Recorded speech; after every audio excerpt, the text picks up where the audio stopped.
그 여러분들 이제 보시면은 이제 전산에게 2급, 분계연습기는 전산에게 2급이 있고 전산에게 1급이 있어요.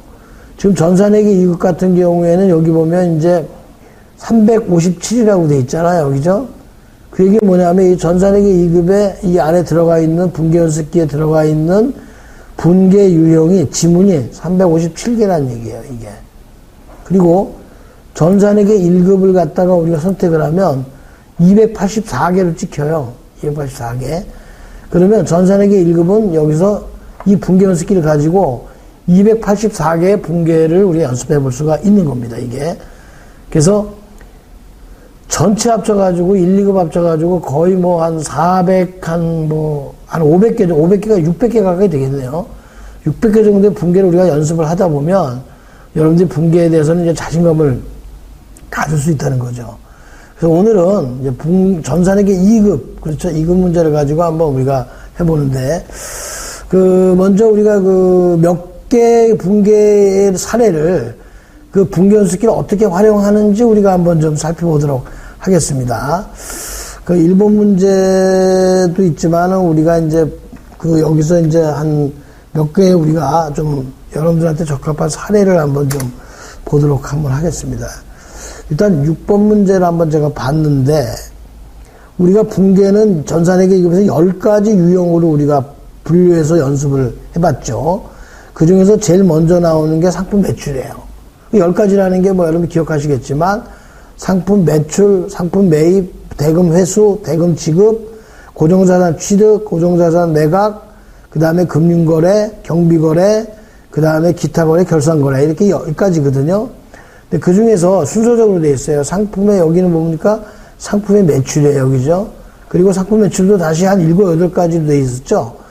현금으로 받은 경우, 예금으로 받은 경우, 뭐 보통 예금으로 받은 경우, 당좌예금으로 받은 경우, 또 뭐 어음으로 받은 경우, 외상후인 경우, 뭐 짬뽕 된 경우, 여러 가지가 딱 있단 말이에요.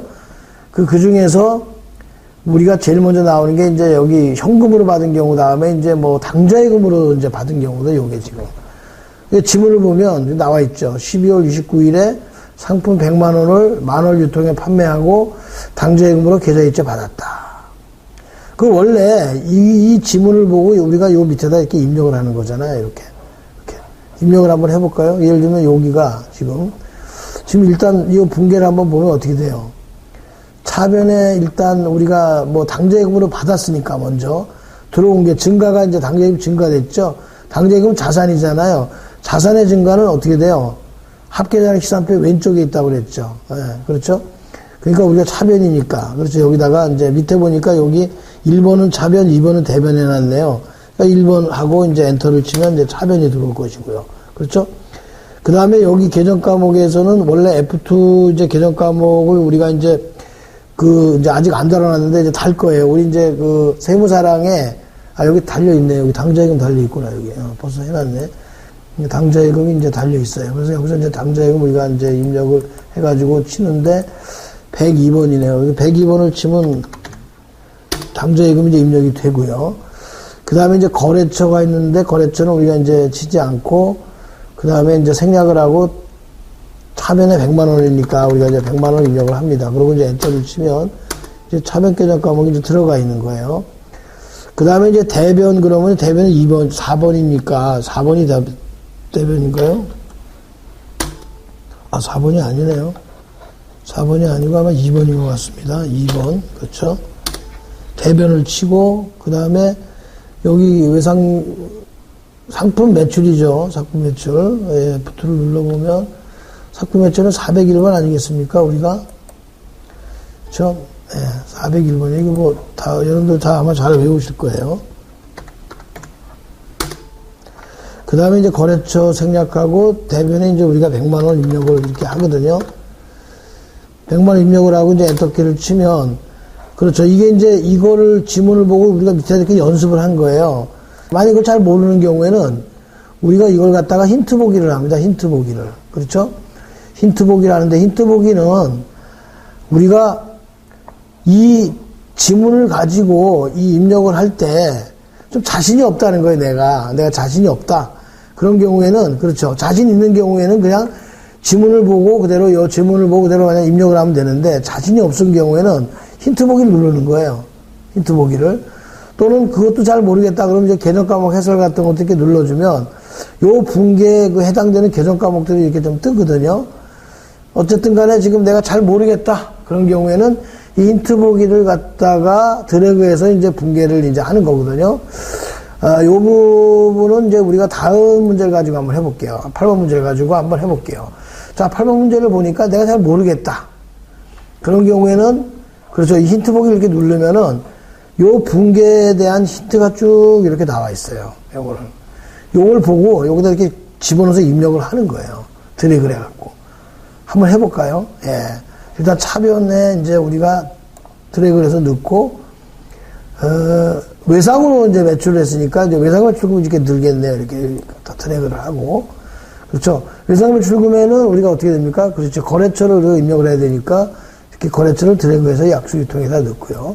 이 드래그 하고 나면 이게 색깔이 변하죠.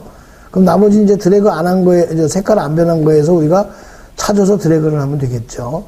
금액은 우리가 60만 원이니까 이렇게 60만 원 갖다 집어넣고, 그 다음 밑에 거에는 또 다시 이제 대변이니까 대변에다 넣고, 상품 매출 대변에 넣고, 그 다음에 드래그해서 대변에 60만 원 넣고, 정답 보기를 눌러보면, 그렇죠. 모든 정답을 맞췄습니다. 이제 이렇게 나오는 거거든요, 이게. 그렇죠? 그러니까 이렇게 쓰라는 거예요, 이렇게. 예, 이렇게 쓰라는 거예요.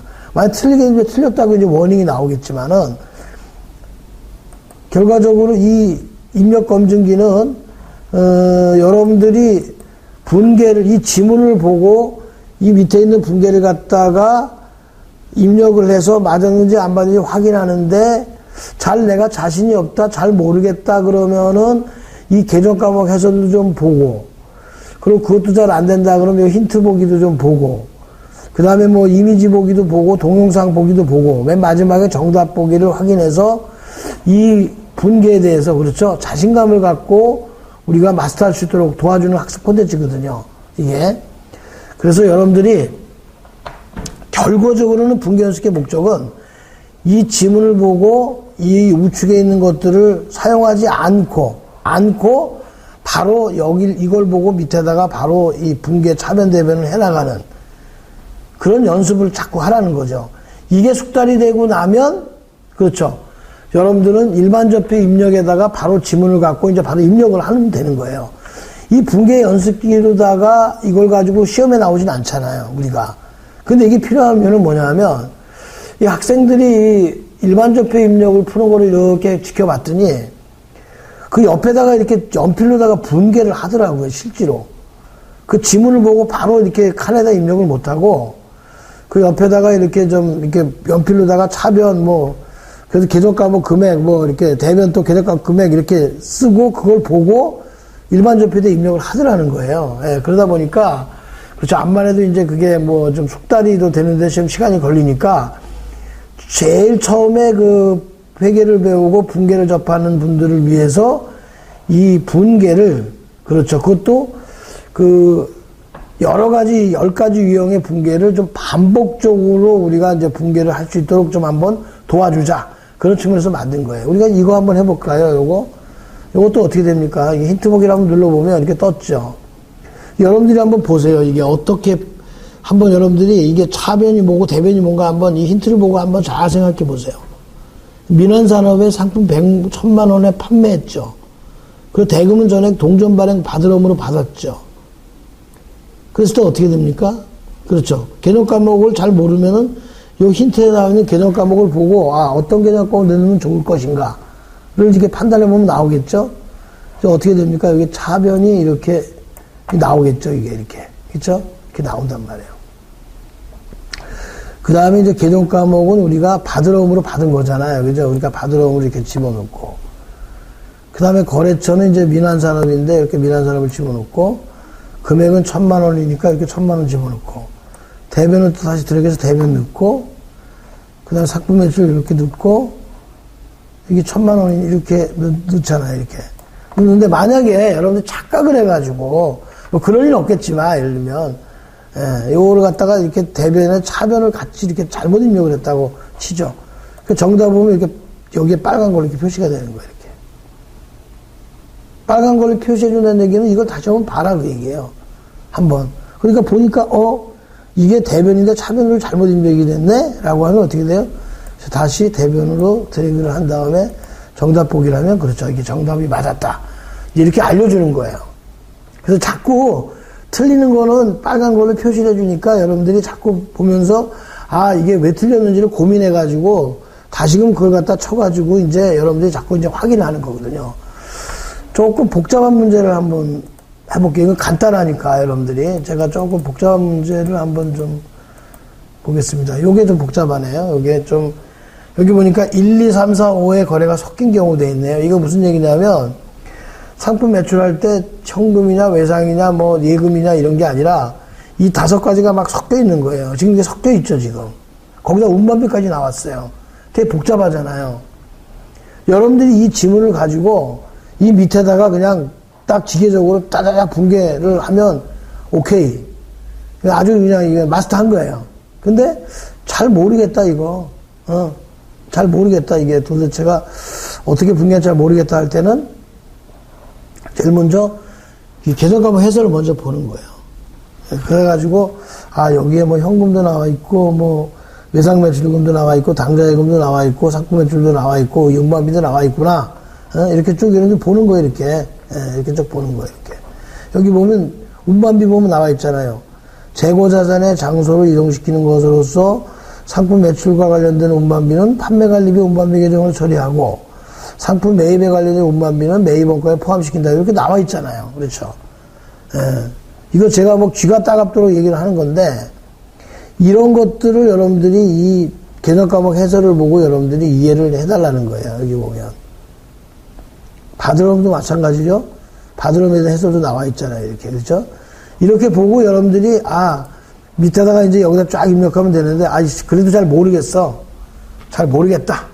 그러면 어떻게 돼요? 그렇죠. 힌트 보기 이렇게 누르는 거예요. 그러면 되게 많이 떠 있죠. 굉장히 많이 떠 있는 거예요. 당황하지 말고 여러분들이 여기서 어떤 게 맞는지 한번 잘 생각을 한번 해보는 거예요. 여러분들 한번 같이 한번 생각해 보세요. 개념학번이 차변에 뭐뭐 있겠어요? 일단 상품 대변에 상품 300원 매출한 건 알겠고 대금 중 50만 원을 약소금으로 받고 약소금은 뭘까? 개념 과목이 쭉 보니까 약소금이라는 개념 과목은 없지만 받으러옴이라고 있네.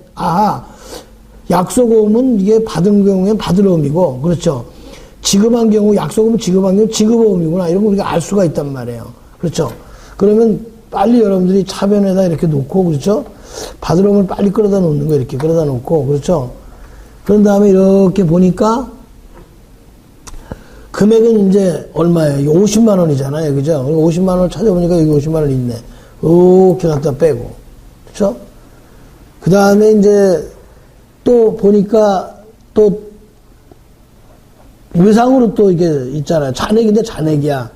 잔액은 외상인데 350만 원 매출해서 50만 원이 약소금이고 잔액은 외상이니까 잔액이라는 게 300만 원이네 이게. 근데 이것도 300만 원 잘 몰라도 괜찮아요. 왜냐하면 여기에 우리가 이제 또 차변에다가 하나를 더 넣고 외상 매출금을 집어넣고 우리가 여기에 어떻게 돼요? 그 금액이 보니까 350짜리가 있잖아요 여기에. 그죠? 예, 있어요. 근데 우리가 300만 원짜리도 있잖아요 여기에. 왜냐면 350 중에서 50만 원을 약소금으로 받고 잔액이니까. 그럼 350에서 50만 원 빼면 300만 원이니까 요거네 요걸 이렇게 집어넣어요. 그렇죠? 그 다음에 또 뭐가 있어요? 또 운반비가 어떻게 됩니까? 아까 상품 그 해설에도 봤지만 매출 해설에도 봤지만 운반비가 매출할 때는 운반비고 매입할 때는 매입 원가에 포함한다고 그랬으니까 여기 운반비 또 개념 과목이 여기 있잖아요 여기. 이게 그것도 차변이 또 하나 남아 있네 여기. 아직 색깔 안 칠해져 있는 게. 그렇죠? 그러니까 이게 차변이 여기 하나 더 있구나 여기.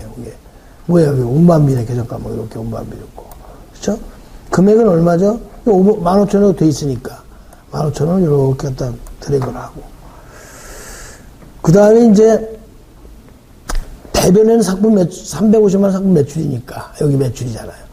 대변이 이제 두 개가 있으니까 하나를 갖다 이렇게 끌어당기고 그 다음에 또 상품 매출을 갖다 끌고 상품 매출은 350만 원이잖아요. 그렇죠? 그래서 350만 원을 대변에다 이렇게 넣고 그 다음에 이제 맨 마지막 남은 게 이제 이게 운반비 현금으로 내보냈으니까 다시 대변에 이제 이렇게 넣고, 그 다음에 계절가공 현금, 그렇죠?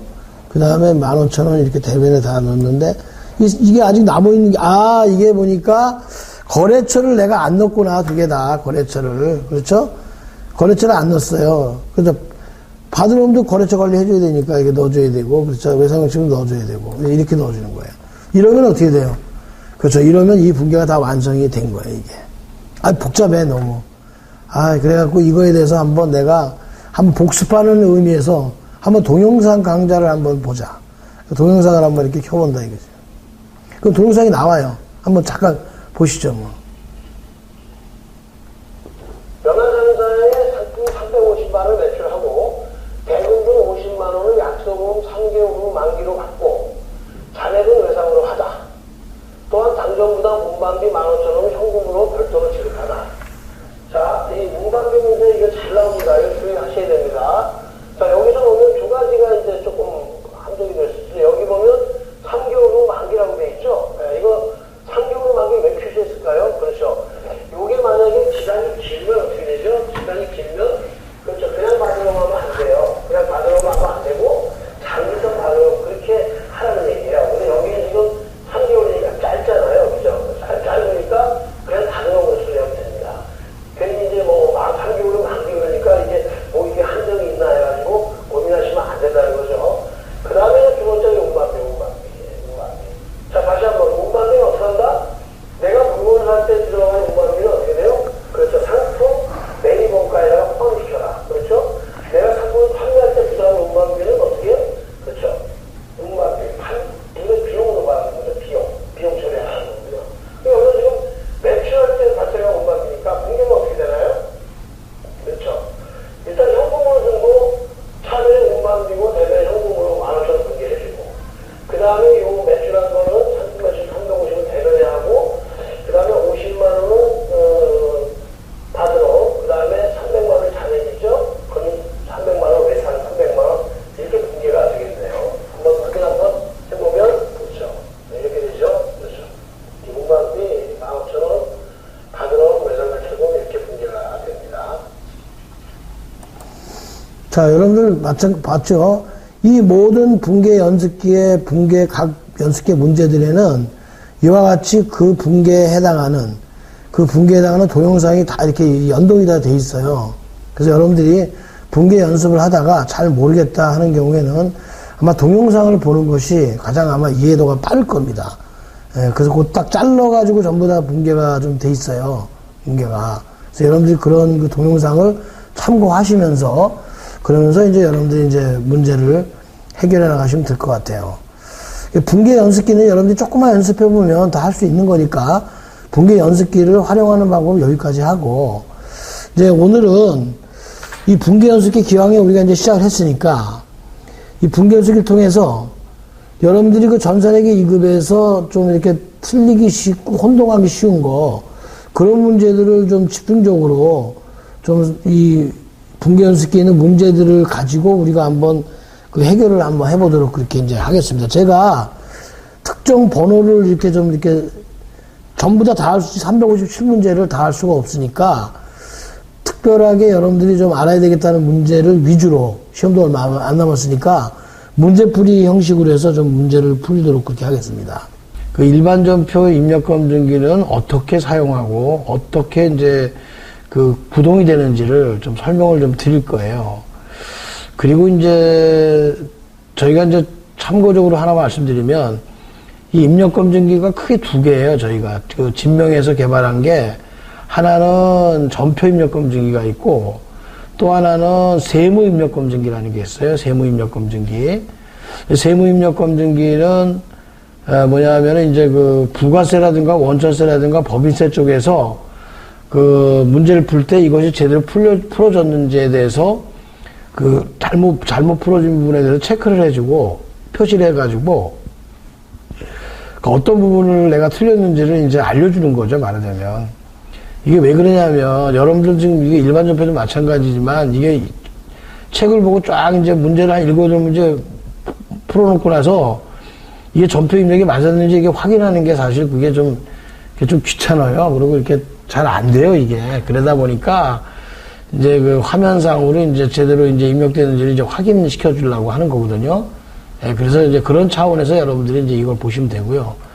입력검증기도, 세무입력검증기도 마찬가지로 뭐 부가세 신고서라든가 그 다음에 뭐 원차세 연말정산이라든가 이런 또 법인 서식 같은 경우도 입력해놓고 나서 정답을 누르면, 확인을 누르면 그 서식에서 어떤 부분이 잘못 입력된지에 대해서 그 빨간 걸 표시를 해줘요. 필드에다가, 항목 필드에다가. 그래서 아, 이게 잘못됐구나. 다시 한번 생각해보고 고쳐가지고 이제 그게 이제 빨간 게 이제 없어지는 걸로 이렇게 없어질 때까지 문제를 연습하도록 하는 거죠. 말하자면 일종의 학습 콘텐츠입니다. 일종의. 저희가 이제 이걸 개발한 이유는 여러분들이 그 전산세무회계 자격시험을 좋은 점수를 좀 획득하는데 좀 공부를 좀 효율적으로 할 수 있는 방법이 없을까 해가지고 이제 개발을 한 거거든요. 앞으로도 이제 몇 가지가 더 개발이 될 거예요. 예를 들면 여러분들 그 조회 같은 거, 장부 조회하는데 조금 도움을 드릴 수 있는 이제 그런 것도 좀 지금 제가 좀 고민을 좀 하고 있습니다. 어떤 식으로 할 건지 고민도 좀 하고 있는데 어쨌든 단계적으로 어쨌든 여러분들이 그 전산세무회계를 공부할 때 어떻게 하면 효율적으로 할 수 있을까에 대한 고민을 저희 진명에서는 이제 계속 해나갈 예정입니다. 그래서 이제 요번에 또 어떤 거를 하나 붙여놨냐 하면 그 분계 메모기라는 걸 하나 붙여놨어요. 분계 메모기. 조금 이따 이제 보시면 알겠지만 분계 메모기는 뭐냐면요. 이제 분계 메모기는 이제 다 붙을 거예요. 그거는 기본적으로 다 붙여줄 거거든요. 근데 보니까 그 여러분들 그 일반 전표 입력하는 거 이렇게 보니까 이 간단한 문제들은 그냥 그 지문을 보고 입력을 바로 하는데 이게 좀 복잡한 지문 같은 경우에는 여러분들이 보니까 그 연필로다가 볼펜으로다가 이렇게 차변되면 분계를 하고 나서 입력을 하더라고요. 이게 그렇지 않으신 분들도 있지만 많은 분들은 특히 초보자들은 그 옆에다가 이제 이렇게 차변이라고 쓰진 않지만 이렇게 빗금 거가지고 사선을 딱 거가지고 왼쪽에다가 이제 계정과목 금액 쓰고 또 우측에도 계정과목 금액 써가지고 간단하게 약식 분계를 한 다음에 그 다음에 그걸 보고 이제 입력을 하는 거에서 착안한 거예요. 그래서 이제 그거 뭐 종이에다 이렇게 하지 말고 이 화면 바로 옆에다 하라고 이렇게 하나 만들어놔서 붙여놓은 거니까 여러분들이 아마 참고하시면 될 거예요. 그래서 그건 여러분들이 이제 앞으로 이제 K랩 하실 때 저희 회사에서 다운받도록 그렇게 공급을 할 겁니다. 진명해서 이렇게 하는 게 아니라 그거는 K랩에 붙여서 보내줄 거예요. 그래가지고 또 그 다음에 여러분들 메인 매출 전표 하시는 분들은 보면 또 유형 같은 것도 또 이렇게 쓰더라고요. 11번, 12번 쓴 다음에 그걸 가지고 입력을 분계도 하고 하는 걸 보고 그대로 그 흐름에 따라서 그대로 이제 그 소위 말하자면 메모기 형식의 이제 했어요. 거기다 또 밑에 계산기도 붙여놨어요. 일단 이따가 한번 하는 걸 한번 보시겠지만은 그렇게 여러분들이 이제 그 실제로 종이에다가 이렇게 낙서식으로 하는 거를 거기다 하지 말고 컴퓨터 상에서 화면 보고 다 처리하도록 그렇게 개발을 해놨습니다. 그걸 좀 설명을 좀 한 가지씩 드릴 텐데 지금 여러분들 이게 지금 이게 이제 K랩이잖아요. 이게 전산에게 2급을 들어온 겁니다. 지금 2급을 화면을 들어왔는데 지금 여기 보시면 여러분들이 보니까 이게 원래 여러분들이 보는 거는 연하고 월일만 돼 있잖아요.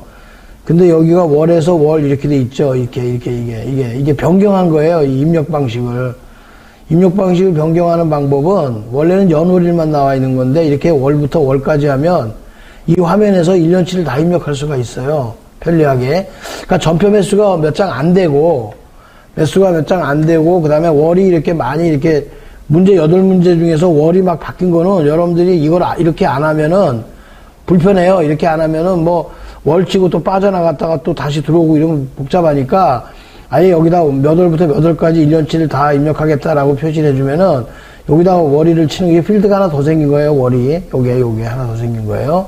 요거는 뭐냐면 여기 요 변경에서도 변경이 되지만 여기 일괄삭제 및 기타라는 데 보면 여기 보면 일괄삭제 및 기타에 보면 그 6번째인가요? 6번째 입력 방식이라고 있어요. 입력 방식을 누르면은 어떻게 입력하겠느냐라는 것을 이렇게 물어봐요. 그러니까 매 한 달씩 하겠냐? 아니면은 1년 몇 달부터 몇 월까지, 예를 들면 뭐 분기별로도 가능하죠. 1월부터 3월까지 이럴 수도 있고. 그렇게 할 거냐를 결정을 하고 들어오면 화면이 바뀌어요. 예, 화면이 바뀌어서 제가 지금 바꿔놓은 겁니다. 이건 지금. 예, 여러분들 이제 보시기 편하게 이제 바꿔놓은 거예요, 이게. 여러분들, 저거 무슨 화면이냐 이렇게 또 궁금해 하시는 분이 있을 것 같아서 설명을 드린 겁니다. 이거 바꿀 수 있습니다, 이거는. 바꿔놨고요. 자, 이 상태에서 이제 원래 여러분들이 그 지문을 보고 이제 입력을 해야 되는데, 이제 사실 여러분들이 이제 책을 보고 이제 이렇게 책에 있는 지문을 이렇게 보시면서 이렇게 읽어가면서 이제 여기다 입력을 하잖아요. 이 화면에다가 입력을 한단 말이에요. 근데 이제 저는 이제 그렇게 안 하고 입력 검증기를 이제 사용을 하도록 하겠습니다. 그래서 입력 검증기는 여기 F3, 요 F3을 누릅니다. F3을 클릭을 하면 이게 문제가 뜹니다. 여기 보면 붕괴 뽀개기라는 게 있고, 그 다음에 스스로 학습이라고 그래가지고 계정별 입력, 실전 학습 기출문제 이렇게 영역이 달라요. 계정별 입력 같은 경우에도 보면은 뭐 한 2개가 있고요. 실전 학습 기출문제 다 있습니다. 근데 오늘은 여러분들하고 이 붕괴 뽀개기를 가지고 설명을 좀 드리려고 그래요. 이 붕괴 뽀개기가 여러 개가 있거든요. 이 여러 개가 있는데 우선 그 상품 매출을 한번 제가 선택을 하고 확인을 한번 눌러보겠습니다. 그러면 이제 이게 떠요. 이게 문제가 쭉 뜹니다. 이게 문제가. 이 지문은 책에 있는 지문을 여기다 넣어 놓은 거예요. 저희 진명에 있는 그 붕괴 뽀개기에 있는 책 지문을 순서대로 여기다 넣어 놓은 겁니다. 순서대로. 그래, 여러분들이 뭐 이렇게 또 책을 보고 또 이렇게 화면 보고 이렇게 안 하고 그냥 컴퓨터 화면을 보고 이 지문을 보면서, 그렇죠? 이 지문을 보면서 이거 가지고 이렇게 입력하라는 거거든요. 이렇게 입력하라는 거예요. 이렇게. 여기다 입력하라는 거예요. 한번 해볼까요? 지금 보세요. 여기 보면 4월 2일 강원상에 컴퓨터를 판매하고 상품 대금으로 현금 250 받았다. 이렇게 돼 있잖아요. 이건 어떻게 되나요? 이거는. 이건 뭐 여기서 그냥 바로 입력해도 되죠. 쉬우니까. 그렇죠? 근데 이제 요거를 갖다가 만약에 이제 분계를 약식으로 하려고 그러면은 이제 분계 메모기를 또 띄워야 돼요. 또 띄우는데 분계 메모기는 어떻게 띄우냐면 이 바를 여기다 놓은 상태에서 컨트롤 F1을 누르면은 이렇게 우측에 전표 메모장이 뜹니다. 이렇게. 메모장이 떠요. 그럼 여기다가 여러분이 하는 대로 이걸 보고, 그렇죠? 이걸 보고 그냥 약식으로 차변 대변 이렇게 하는 거예요. 이거 차변 대변 그대로 하는 건데 요거는 이제 조금 있다가 요걸 보고 요걸 바로 가도 되고, 그렇죠?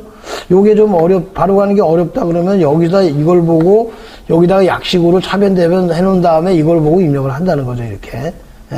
여러분이 실제로 하는 걸 그대로 이렇게 따라서 구현해 놓은 거예요. 뭐 달리 뭐 별 창조적인 게 아니라 여러분들이 그렇게 이제 아시면 되는데, 자, 이거를 설명하기 전에 여러분들이 전표 입력을 할 때 좀 주의할 사항이 몇 개가 있어요. 지금 이 문제 같은 경우에, 자, 우리가 이제 월, 일이 있고, 그 다음에 구분이 있잖아요. 번호는 자동으로 부여되는 거니까, 월, 일을 치고 구분인데, 이 구분이 가장 문제예요. 구분이. 지금 요 문제를 가지고 요걸 한번 해볼까요? 4월 2일이잖아요. 그러면 여기다가 제가, 일단 월은 1월 달부터 12월까지를 다 입력하는 걸로 해보겠습니다. 1년치를 다 입력하는 걸로 1월부터 12월까지 입력을 하겠다. 이렇게 놓으면 이게 다 되는 거죠. 그럼 여기 이제 4월이잖아요. 이게. 그럼 4월 치고, 그 다음에 이제 2일을 치는 거죠. 이렇게 2일을 치고 이제 구분했다 보면, 요 밑에 보면은 1번 출금, 2번 입금, 3번 차변, 4번 대변, 5번 결차, 결대 이렇게 돼 있어요. 그래서 여기다 이제 구분의 번호를 치는 거잖아요. 근데 이제 제가 요걸 설명할 때 뭐라고 설명드렸냐면, 여기서 이제 확실하게 드러나는 건데, 이게 지금 보면은, 이게 전체 현금으로 받았잖아요. 이게 전액, 250만 원을. 이런 경우에는 이게 입금 거래예요, 사실은. 이게 돈이 들어오는 입금 거래입니다. 입금 거래. 그러니까 출금이냐 입금이냐 써버리면 분계는 한 줄만 입력하면 되는 거예요. 분계는 한 줄만 입력하면 됩니다. 이 입금이라고 하는 것은 뭐죠? 입금은 차변에 돈이 들어온 거잖아요. 돈이. 그러니까 입금이라는 것 자체가 차변에 들어왔으니까 현금은 분계할 필요가 없는 거예요. 당연히 차변이니까. 그렇죠? 그러니까 대변 과목만 입력해주면 되겠죠. 대변 과목만. 그래서 입출금 전표는 한 줄로 입력이 끝나는 거예요. 제가 이걸 가지고 입출금을 써서 하는 경우하고 차대변을 쓰는 경우를 비교를 한번 해드리면 이렇게 되는 거죠. 이 경우에는 어떻게 되나요? 자, 입금을 먼저 쓰면 2번을 쓰는 거죠, 입금을. 그렇죠?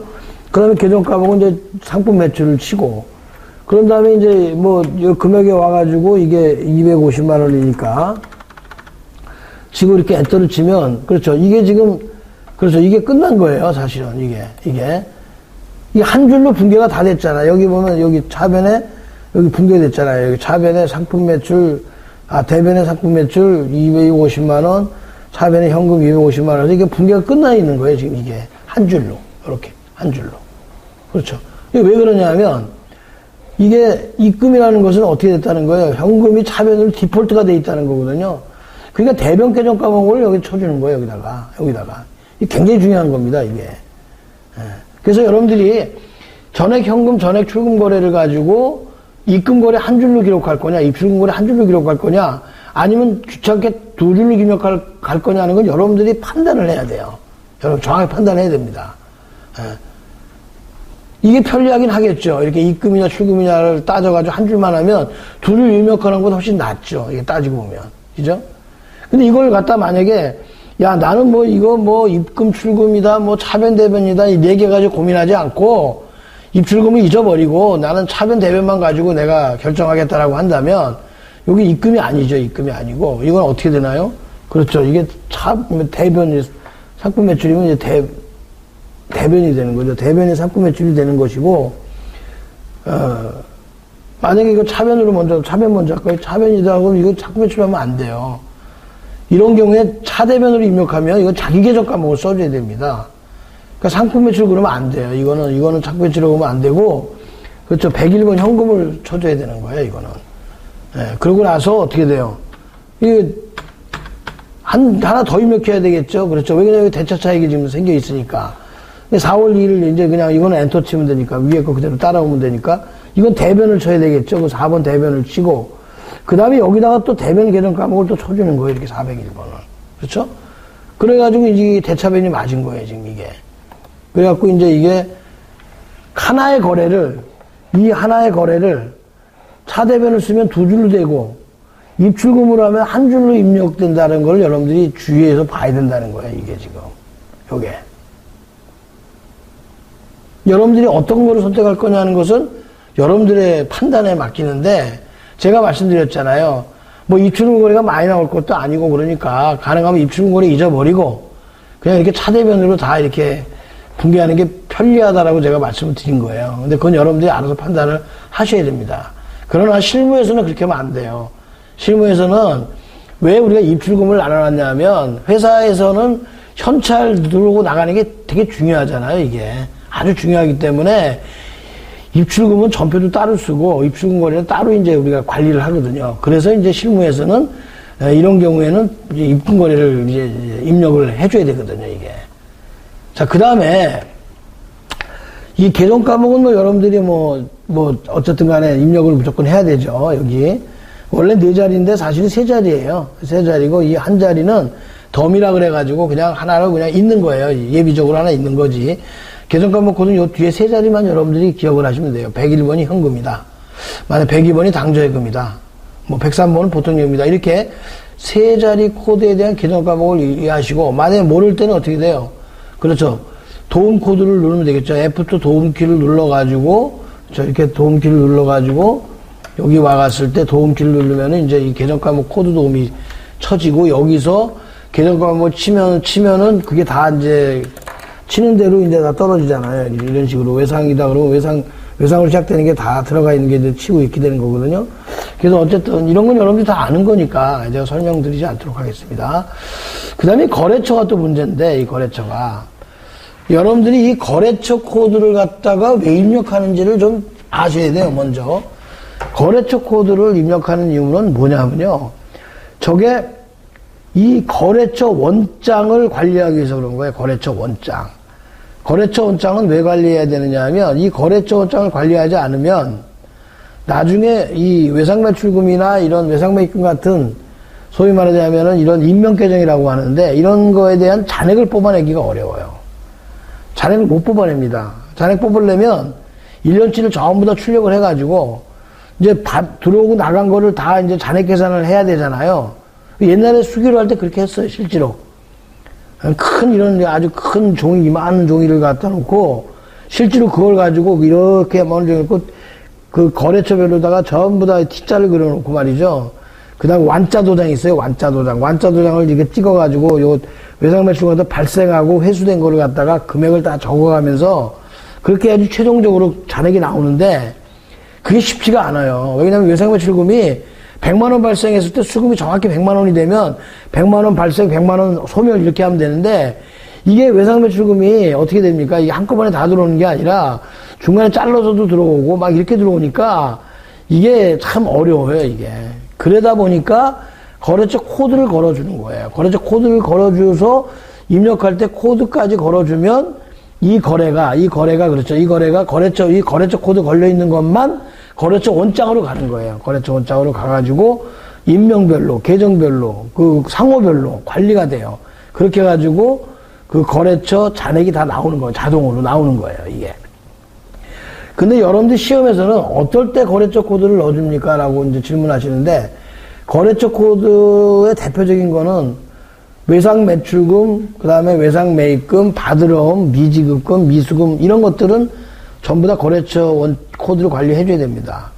그 다음에 이제 그 은행 계정들도 거래처 관리를 해줘야 돼요. 왜냐면 은행이 보통 통장이 보통 한 개가 아니잖아요. 예? 은행도 여러 개고, 또 한 은행에서도 보면 뭐 보통예금, 뭐 당좌예금, 뭐 정기적금, 정기 이런 식으로 여러 개가 있기 때문에 그거 하나하나마다 전부 다 거래처 코드 관리를 해줘야지만이 나중에 그 잔액이 나오거든요. 자, 보통예금이 연말에 우리 회사에 뭐 1억이다. 그러면 보통예금 1억, 그러면 그 정보가 과연 유용한 정보가 되겠어요? 보통예금 1억, 보통예금 1억 있단 말이야? 이렇게 안 되잖아요. 그러니까, 어떤 은행에 얼마, 이렇게 딱 표시가 돼야 돼요. 실제로. 부정명세서에. 그러니까, 은행 계정인 경우에는 거래처 코드를 걸어주는 게 맞다. 다만, 이 시험에서 거래처 코드, 은행 계정인 경우에는 시험에서는 거래처 코드를 별로 이렇게 잘 안 걸어도 되도록 그렇게 돼 있는데, 반드시 걸어야 되는 게 뭐냐면은, 이 외상매출금, 외상매입금, 뭐 미수금, 미지급금, 받으러옴, 지급음, 이런 것들은 반드시 걸어줘야 됩니다. 안 걸어주면 감점이 돼요, 감점.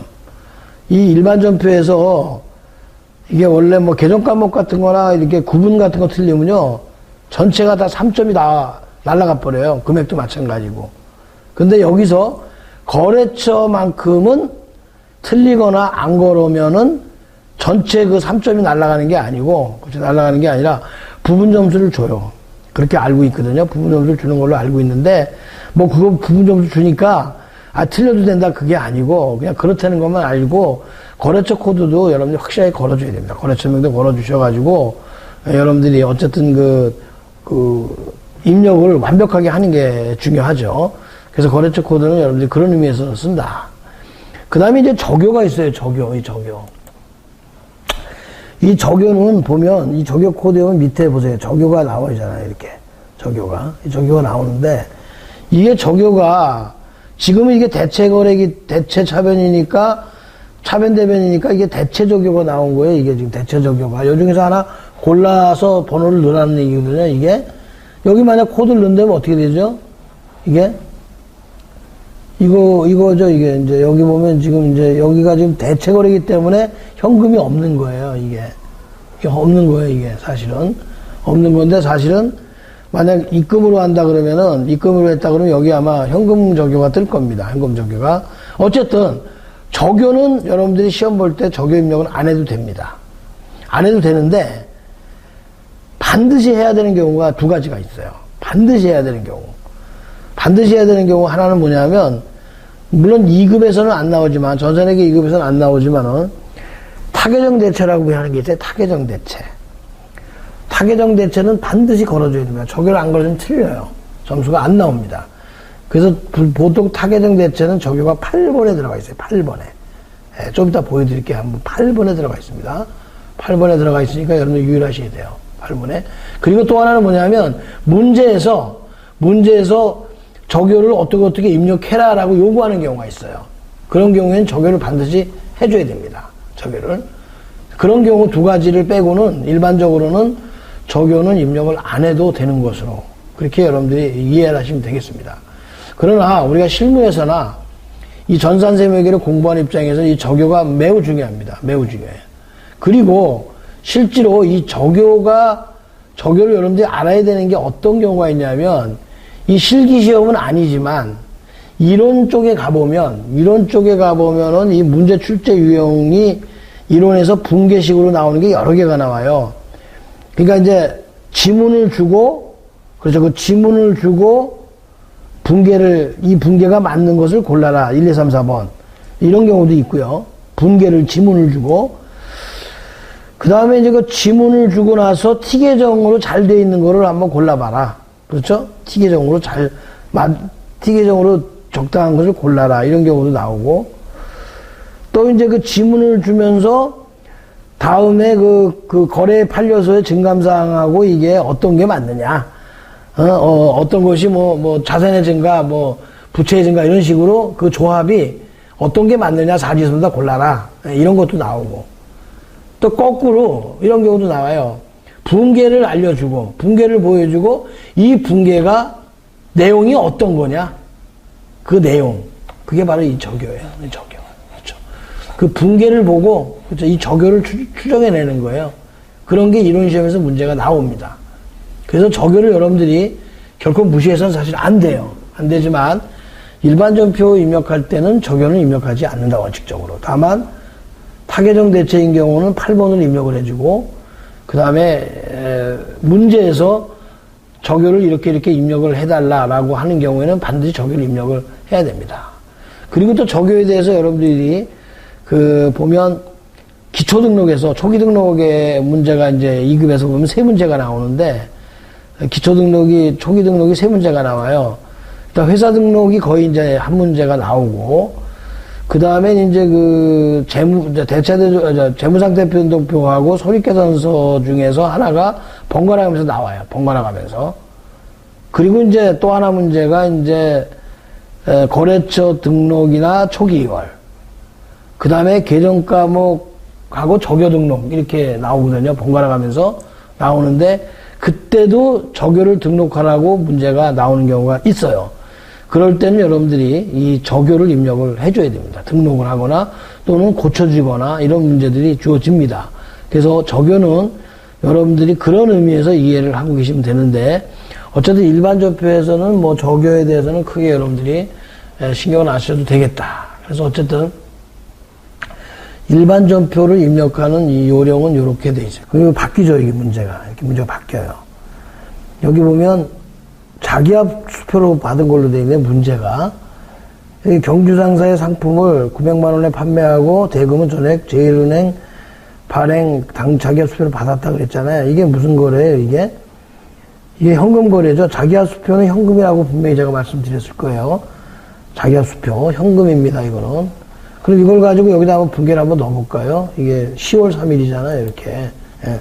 그럼 여기 10월을 치고, 10월 3일을 치고, 그 다음에 여기가, 이게 입금 거래잖아요, 지금 돈이 들어왔으니까. 이번에 출금 거래를 한번 해볼게요, 제가. 입금 거래를 친단 말이에요. 이때는 현금이 아니라고 그랬죠. 입금 거래이긴 하지만, 입금 거래가 다른 상대변, 저쪽 반대편 계정 과목을 쳐야 되니까, 이거 401번을 쳐야 되잖아요, 이렇게. 예. 이래야지 분계가 되는 거니까. 거래처는 이제 없고 생략을 하고, 거래처의 매출을 위해서는 쓰질 않으니까 생략을 하고, 이제 금액을 900만원이잖아요, 그죠? 900만원을 이렇게 입력을 하는데, 여기 보시면, 여기 보세요. 여기 적요를 한번 보면 여기 나오잖아요, 그죠? 이게. 적요가. 그렇죠? 상품 매출 적요가 나오고, 그렇죠? 적요가 나오고, 여기에 금액이 우리가 900만원을 입력을 한단 말이에요. 입력을 하면, 그렇죠. 이게 이제 분계가 다 된 거잖아요, 이게. 여기 차변에 현금, 대변 상품 매출 이렇게 돼 있어요. 그죠? 이렇게 돼 있어요. 요거를 이제 정답을 우리가 이제 답안 확인 한번 해보면, 이렇게 답안 확인이 나와 있어요. 이렇게 답안 확인이 이게 맞은 걸로, 이 맞을 때니까 까만 걸로 됩니다. 그러니까 까만 걸로 표시가 돼요. 이거 맞았을 때는. 요거를 제가 한번 계산 과목을 한번 좀 바꿔볼까요? 요거를 잘못해가지고, 402번으로 쳤다. 그렇죠. 잘못 친 거죠, 이거 계산 과목을. 그리고 다시 불러오기를 한번 해보면요, 이렇게 빨간 걸로 표시돼요, 이렇게. 이렇게. 예. 그럼 어떻게 되는 거야, 이거는? 이거 뭐 잘못됐다, 이런 얘기죠? 계산 과목이 됐든 뭐가 돼도 잘못된 거예요, 분계가. 그럼 이걸 가지고 이제 한번 확인을 한번 하는 거예요. 이게 뭐가 잘못됐지 하고 고민을 쭉 하다 보니까, 이게 요게 402가 아니라 401이네. 이거 다시 한번 고쳐주고, 그렇죠. 그러고 나서 다시 한번 불러보면, 이때는 이제 까만 거로 바뀌는 거거든요. 이렇게 되는 거예요, 이게. 그래서 입력검증기를 이런 용도로 쓰라는 겁니다, 이게. 여러분들 꼭 책에 있는 해답을, 왜냐면 이게 문제 풀다가 또 뒤에 가서 해답 보고 하려면 귀찮잖아요. 이 화면에서 다 해결이 되니까. 이렇게 여러분들 좀 편리하게, 좀 편하게 공부하라 그런 얘기예요.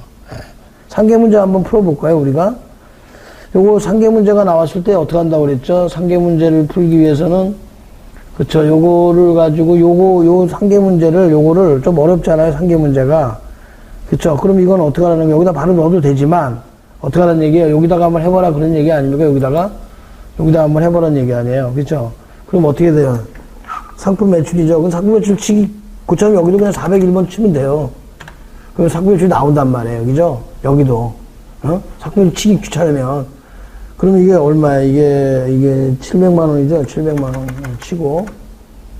그 다음에, 대금 중, 이거 차변에다 치면 안 되겠네, 이거. 틀렸네, 이거. 그죠? 틀렸죠? 이거 차변에다 치면 안 돼요. 대변에다 쳐야 되겠죠? 대변에다가.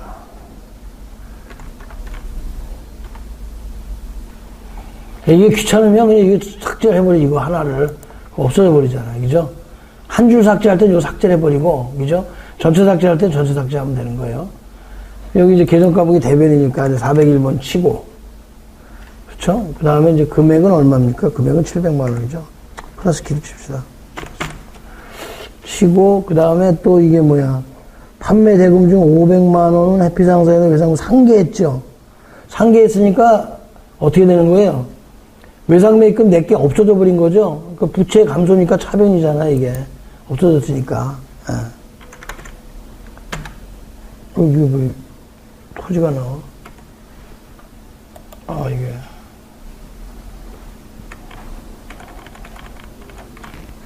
잘 모르면은, 외입 형식 쳐버려. 외입, 외상매입금. 옛날에 이렇게 많이 했어요, 우리. 얼마야, 이거? 500만원이네, 500만원.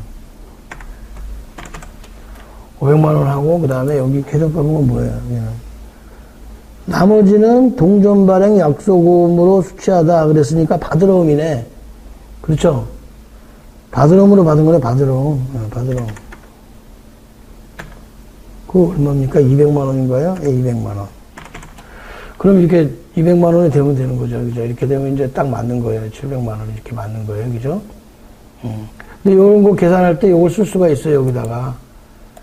여기 계산기. 여기다가. 200만원을 우리가 보면 알겠지만, 그냥 한번 쓴다 그러면 그냥 이렇게 쓰는 거예요. 이렇게 해가지고. 이거 잘 모르면은 이제 쓰면 되죠. 7 쓰고. 다시 한 번. 틀렸네. 죄송합니다. 엔터가 잘 안 쳐지네.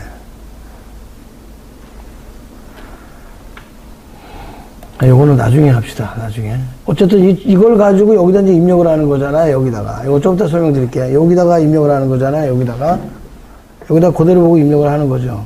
날짜는 어떻게 되나요? 8월 6일인가요? 이쪽으로 와서 8월 6일.